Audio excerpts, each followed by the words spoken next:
मेरे प्यारे छात्रगण, 8वीं कक्षा के तृतीय भाषा हिंदी कक्षा में आप सबको हार्दिक स्वागत। बच्चों, पिछली कक्षा में हम प्रार्थना नामक एक संकलित पद्य के बारे में चर्चा किए थे।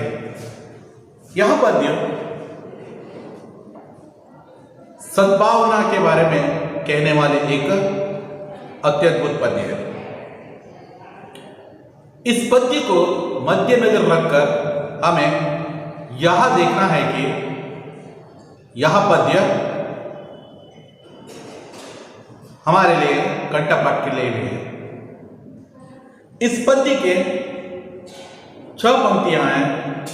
6 के 6 पंक्ति भी कंठपाठ करना अत्यंत अनिवार्य है।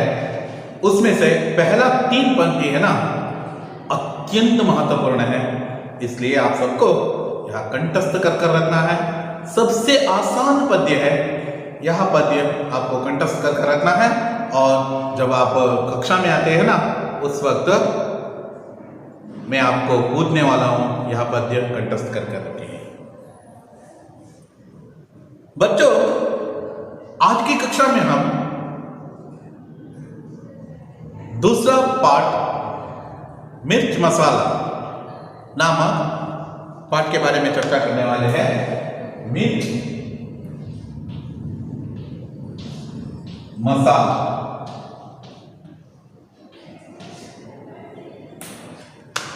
मिर्च मसाला नामक पाठ एक लोक कथा है। लोक कथा कहते हैं, आपको आश्चर्य होगा आखिर ऐसे क्या लोक कथा है। लोक कथा एक प्रसिद्धि कथा है जो आम जनता भी जानते हैं, जैसे पुण्यकोटि कथा। पुण्यकोटि कथा में क्या होता है? पुण्यकोटि नाम की एक गाय रहते हैं।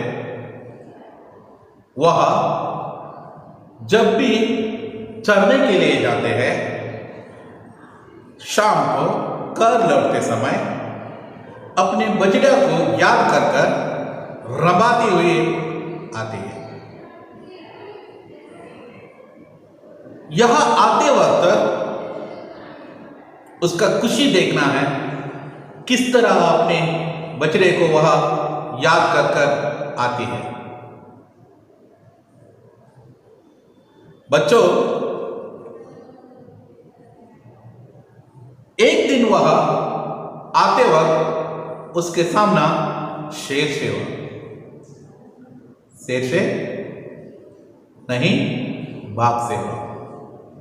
शेर यानी सिंह, बाघ यानी टाइगर। बाघ से हुआ। बाघ से मुकाबला करते हैं, वह घबरा जाते हैं। वह रोक कर कहते हैं, तुम्हें आज के दिन मेरे आहार बनना है। मेरे आहार बनना है, ऐसा कहने के बाद में वह कहती है, घर में मेरा एक बछड़ा है, उसको दूध पिलाकर मैं जरूर वापस आऊंगी। उस वक्त बाप कहते हैं, अपना वचन निभाना भूलना नहीं है। ऐसे कहकर वह प्रॉमिस कर कर वहां से घर जाते हैं। घर जाकर अपने बंधु भगिनी और रिश्तेदारों से कहते हैं, मेरे बछड़ा का ख्याल रखिए। ऐसा कहने पर बछड़ा बहुत दुखित हो जाते हैं और आंखों से आंसू निकल आते हैं। बछड़ा को दूध पिलाने के बाद में वापस बाघ के पास आते हैं। बाघ के पास आते ही बाघ अत्यंत आनंदित होते हैं, साथ ही साथ प्रभावित होते हैं। किस गुण से? पुण्यकोटि की ईमानदारी तथा नेक स्वभाव के कारण से वह प्रभावित होते हैं। वह कहते हैं, मैं तुम जैसे ईमानदार और नेक स्वभाव के गाय को खाए तो शायद भगवान भी मुझे क्षमा नहीं करने वाले, ऐसा कहने पर वह अत्यंत प्रभावित होते हैं, उस पुण्य कोटि गाय को वहां छोड़ देते हैं। यहां सत्य वचन निभाने की प्रेरणा देने वाले कहानी है। लोक कथा मतलब ऐसी ही जनप्रिय कथा रहते हैं। आज की यह मिर्च मसाला, यह भी एक लोक कथा है। इस मिर्च मसाला नामक पाठ में क्या है? आपको शायद नाम सुनकर आश्चर्य होगा कि यह मिर्च मसाला क्या है। ऐसा इस लेसन में हम देखेंगे यह कथा को मिर्च मसाला क्यों कहा है। बच्चों, कुछ विषय रहते हैं जो उसे रहस्य रूप में ही रहने देना है, कुछ विचार रहते हैं उसे वैसे ही रहने देना है। जितने भी प्रियजन हो उनसे सब कुछ नहीं कहना। कभी कभी एक रहस्य बनकर ही रहे तो बहुत अच्छा होता है, नहीं तो वह आपका अपहास्य के कारण भी बन सकते हैं। राज की बात को वैसे ही रखना अत्यंत अनिवार्य है। हम देखेंगे इस पाठ के आशय क्या है। हर एक पाठ एक न एक आशय जरूर रखते हैं। आखिर इस पाठ में आशय क्या कहते हैं, इसके बारे में हम चर्चा करने वाले हैं। यह पाठ क्या कहते हैं?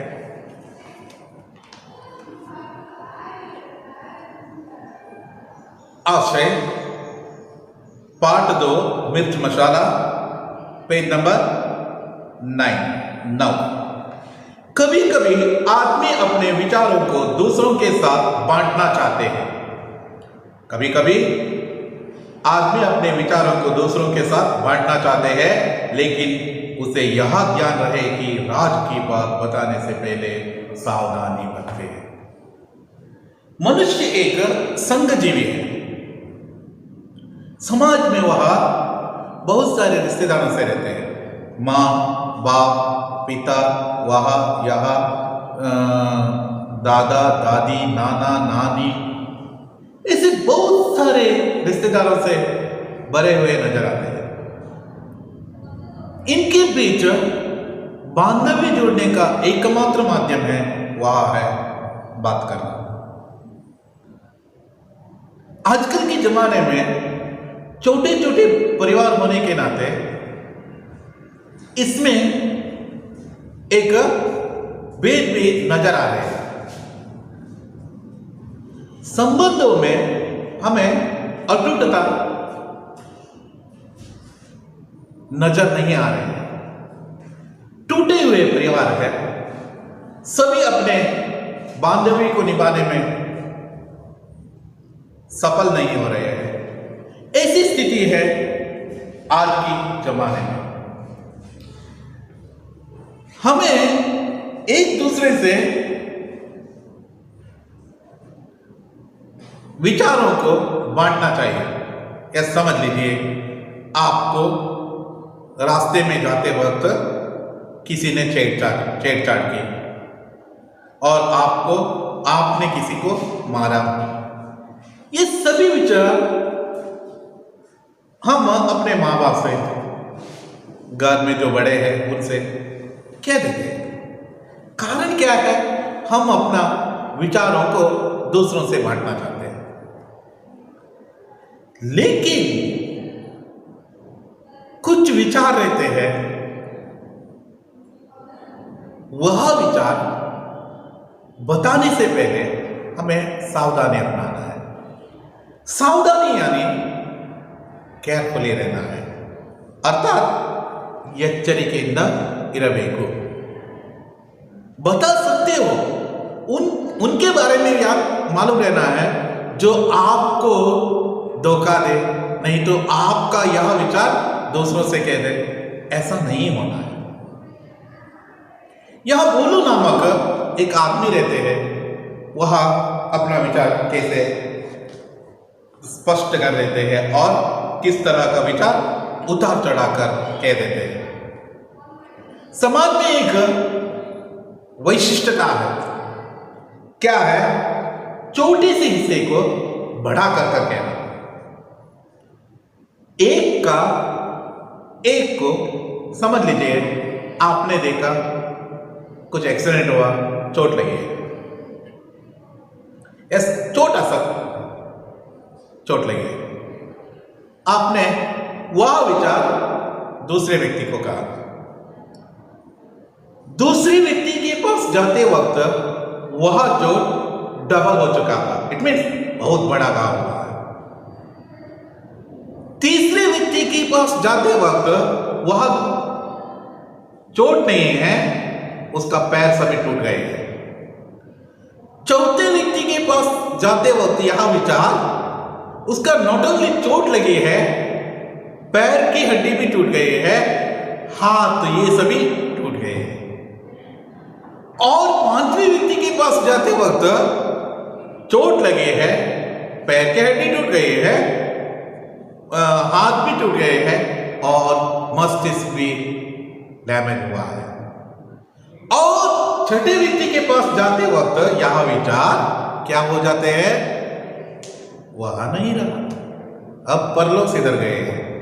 देखिए, एक छोटा सा चोट को लोग से लोग परिवर्तित करते करते करते उसको ऊपर भी भेजे। यह विचार इस पाठ में प्रस्तुतिकरण दिया है।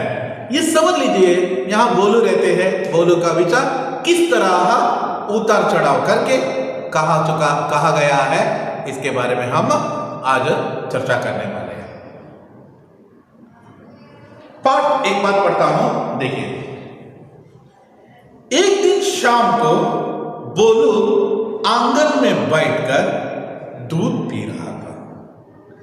उसे खांसी आई, दूध का लोटा लुढ़क गया तथा थोड़ा सा दूध मुंह से निकलकर जमीन पर फैल गया।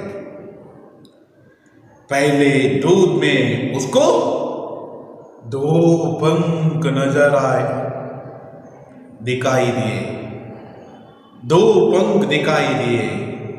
वह घबरा गया। अपनी पत्नी हीरा को बुलाकर कहा, देखो, तुम किसी से नहीं कहोगे तो मैं तुमसे एक बात बताऊंगा। कसम से किसी से नहीं कहूंगी। पत्नी बोली। बोलो ने दूध में पंखे की बात बता दी। यहां देखना है, बोलू नामक व्यक्ति एक दिन शाम अर्थात इवनिंग टाइम, इवनिंग टाइम बोलू आंगन में बैठकर, आंगन में यानी अर्थात अंगड़ा बैठकर दूध पी रहा था। दूध मतलब मिल्क पी रहा था, कुड़ीता इतना। उसे खांसी आई। जैसे ही वह दूध पी रहा था, आंगन में बैठकर शाम के समय दूध पी रहा था, उस वक्त उसे खांसी आई। वैसे ही वह दूध मुंह में है, उसी वक्त खांसी आई। खांसी आते ही दूध का लोटा लुढ़क गया। दूध का लोटा नीचे गिर गया, लुढ़क गया। थोड़ा सा दूध मुंह से निकलकर जमीन पर फैल गया। ऐसा के दूध का लोटा लुढ़क गया, शेक हुआ और वैसे ही दूध भी मुंह से तोड़ा दूध निकलकर जमीन पर फैल गया। पहले हुए दूध में उसको दो पंख नजर आया। पंख, what do you mean by the पंख? विंग्स कहते हैं। विंग यू नो ना, आपको मालूम है ना, पंख, रेक्के। पहले हुए दूध में, नीचे गिरे हुए दूध में उसे दो पंख नजर आए।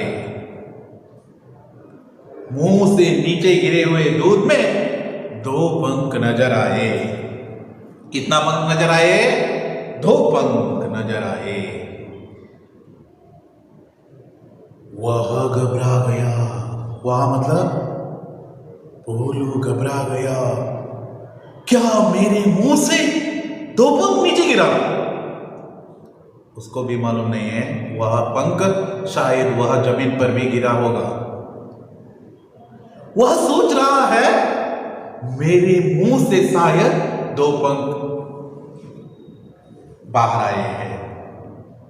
दिखाई दी, अपनी पत्नी हीरा को बुलाकर कहा, जब भी कुछ होते हैं तो पति दैव पहला जब उसका विचार है ना, पत्नी को ही कह देते हैं। पत्नी को उन्होंने बुलाया, हीरा हीरा इधर आओ।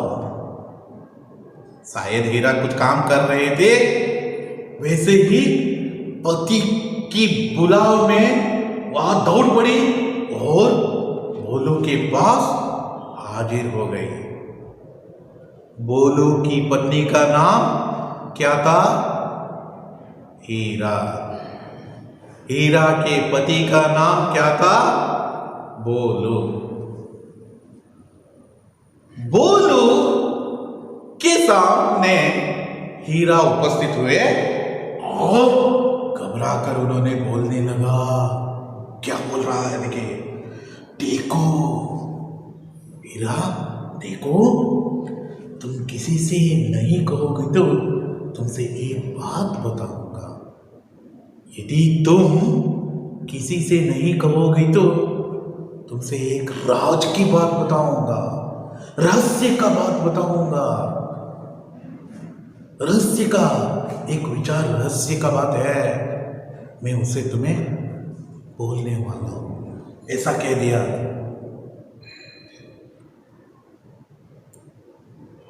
किसी से नहीं, पत्नी बोली। जैसे ही पति कह रहा है, पत्नी ने कसम से प्रॉमिस, मैं प्रॉमिस कर रही हूं, कसम, प्रॉमिस।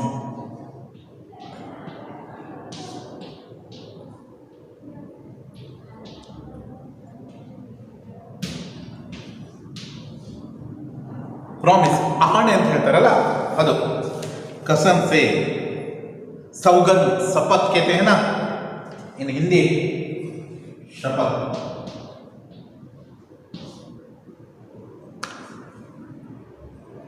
प्रॉमिस ಮಾಡಿ ಹೇಳ್ತಾ ಇದ್ದಾನೆ, मैं किसी को नहीं बताऊंगी, मैं किसी को भी नहीं बताऊंगी।